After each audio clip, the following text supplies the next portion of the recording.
سبز آنکھوں اور خوبصورت شخصیت کے مالک پاکستان کے لیجنڈری اداکار شکیل 29 مئی 1938 کو بھارت کے شہر بھوپال میں پیدا ہوئے۔ ان کا اصلی نام یوسف کمال تھا۔ انہوں نے ابتدائی تعلیم بھوپال کے انگلش میڈیم اسکول جبکہ اعلیٰ تعلیم فرنچ مشنری اسکول سے حاصل کی۔ 1952 میں وہ اپنی فیملی کے ہمراہ ہجرت کر کے پاکستان آ گئے۔ شکیل نے اپنے فنی سفر کا آغاز 1960 میں ریڈیو پاکستان کراچی سے کیا۔ ریڈیو کے بعد انہوں نے تھیٹر کا رخ کیا۔ 1966 میں شکیل نے اردو فلم ہونہار سے فلمی دنیا میں قدم رکھا۔ 1968 میں انہوں نے فلم ناخدا، جوش انتقام، پاپی اور فلم زندگی میں کام کیا۔ 1969 میں وہ فلم داستان، انسان اور گدھا، چاہت اور فلم بادل اور بجلی میں جلوہ گر ہوئے۔ شکیل نے اپنے فن کے ذریعے دنیا بھر میں پاکستان کا نام روشن کیا۔ انہوں نے 1998 میں ریلیز ہونے والی ہالی ووڈ فلم جناح میں پاکستان کے پہلے وزیر اعظم شہید ملت لیاقت علی خان کا کردار ادا کر کے بین الاقوامی شہرت حاصل کی، جبکہ انہوں نے BBC چینل 4 سے نشر ہونے والی ٹی وی سیریز ٹریفک میں بھی اپنے فن کے جوہر دکھائے۔ 2016 میں انہوں نے فلم زہر عشق میں پرفارم کیا۔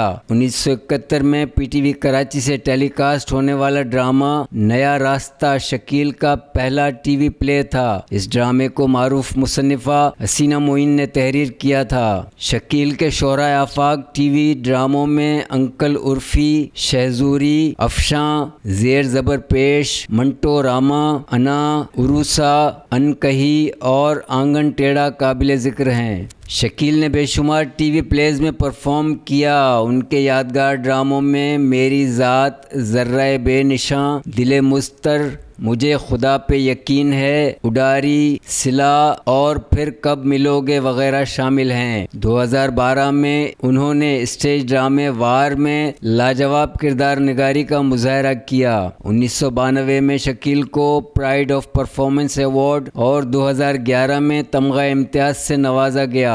نصف صدی سے زائد شوبز انڈسٹری پر راج کرنے والے اداکار شکیل 29 جون 2023 کو طویل علالت کے بعد کراچی میں انتقال کر گئے۔ ان کی نماز جنازہ میں گورنر سندھ کامران ٹیسوری، اداکار بہروز سبزواری، شہزاد رضا اور آفتاب عالم سمیت شوبز سے تعلق رکھنے والی معروف شخصیات نے شرکت کی۔ مرحوم کے پسماندگان میں بیوہ، بیٹی اور بیٹا شامل ہیں۔ صدر پاکستان ڈاکٹر عارف علوی، وزیر اعظم میاں شہباز شریف، وفاقی وزیر خارجہ بلاول بھٹو زرداری اور وزیر اعلیٰ سندھ نے مرحوم کے درجات کی بلندی اور لواحقین کے لیے صبر جمیل کی دعا کی ہے۔